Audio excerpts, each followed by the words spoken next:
मित्रों, कभी आपने सोचा है, अगर स्वयं लक्ष्मी माता आपके दरवाजे पर आ जाएं और आप अनजाने में दरवाजा बंद कर दें, तो क्या होगा? आज मैं आपको सुनाने जा रहा हूं एक ऐसी ही अद्भुत और रहस्यमयी घटना जिसने एक साध्वी माताजी का पूरा जीवन बदल दिया। ये घटना करीब 1 साल पहले की है।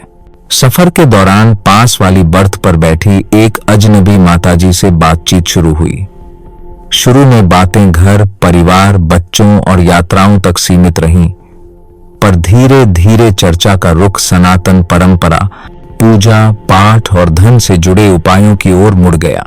माताजी वैसे तो साधारण साध्वी जैसी प्रतीत हो रही थीं, पर उनके चेहरे पर एक अलग ही तेज था। उनकी आंखों में गहराई और स्वर में अजीब सी दृढ़ता थी। बातचीत के दौरान उन्होंने अचानक कहा, मैंने जीवन भर माता लक्ष्मी की आराधना की। हर नियम, हर व्रत, हर अनुष्ठान पूरी श्रद्धा से किया, लेकिन जब फल मिलने का समय आया तब मैंने एक बहुत भारी चूक कर दी। मैं चौंक गया और उत्सुकता से पूछ बैठा, कैसी चूक माताजी? उन्होंने गहरी सांस ली और कहा, यह घटना मेरे गांव की है और उस रात ने मेरी पूरी जिंदगी बदल दी। रात गहरी थी। आसमान में चांद बादलों के पीछे छिपा छिपा सा झांक रहा था। पूरे गांव में अजीब सी शांति पसरी हुई थी। अचानक हमारे घर के आंगन में हल्की सी रोशनी चमकी। ऐसा लगा जैसे कोई स्वर्णिम आभा धीरे धीरे भीतर बढ़ रही हो। हम सब चौंक कर उठ बैठे। दरवाजे पर दस्तक हुई, पर वह साधारण दस्तक नहीं थी। उसमें एक मधुर ध्वनि गूंज रही थी, जैसे शंखनाद हो या मंदिर की घंटी। भीतर से एक विचित्र कंपन सा हुआ। मन में आनंद भी था और डर भी। कौन है? हमने धीरे से पूछा। उत्तर में केवल एक कोमल हंसी सुनाई दी। जब साहस जुटाकर मैंने झिर्री से बाहर देखा तो आंखें चौंधिया गईं। दरवाजे के बाहर स्वयं महालक्ष्मी खड़ी थीं, स्वर्णिम वस्त्रों में, कमल के आसन पर, हाथों से आभा फैलाती हुई।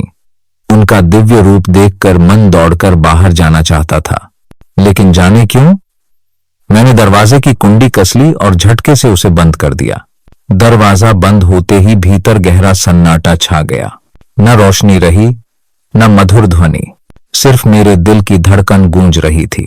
फिर दीवारों पर छाया सी लहराई आवाज आई, जो मुझे पहचान कर स्वागत करता है उसे समृद्धि मिलती है, और जो डरकर दरवाजा बंद करता है उसे सिर्फ एक सीख। उसके बाद सारा तेज विलीन हो गया। इतना कहकर माताजी कुछ देर तक चुप रहीं। उनकी आंखें नम हो गईं। उन्होंने धीमे स्वर में कहा, बेटा, उस रात मैंने अपनी साधना का फल अपने ही हाथों से खो दिया। देवी स्वयं घर आई थीं और मैंने भयवश उनका स्वागत करने की बजाय दरवाजा बंद कर लिया। तब से मुझे समझ आया, भक्ति केवल अनुष्ठान नहीं, साहस और विश्वास भी मांगती है। इतना कहकर माताजी चुप हो गईं। उनकी आंखें नम थीं और स्वर भारी। उन्होंने बस इतना कहा, याद रखना बेटा, भक्ति केवल अनुष्ठान से पूरी नहीं होती, उसमें विश्वास और साहस भी जरूरी है। वरना देवी सामने खड़ी हों और हम दरवाजा बंद कर दें तो साधना व्यर्थ हो जाती है। उनकी बात सुनकर मेरे रोंगटे खड़े हो गए। मैं सोचता रह गया, क्या सच में कोई मनुष्य इतना बड़ा अवसर खो सकता है? मित्रों, यहीं से यह कथा और भी विचित्र और रहस्यमय मोड़ लेने लगती है।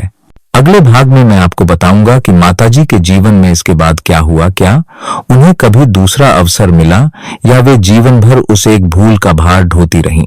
अगर आपको यह कथा रोचक लगी हो तो कृपया चैनल को लाइक, शेयर और सब्सक्राइब जरूर करें, ताकि अगली कड़ी सबसे पहले आप तक पहुंचे।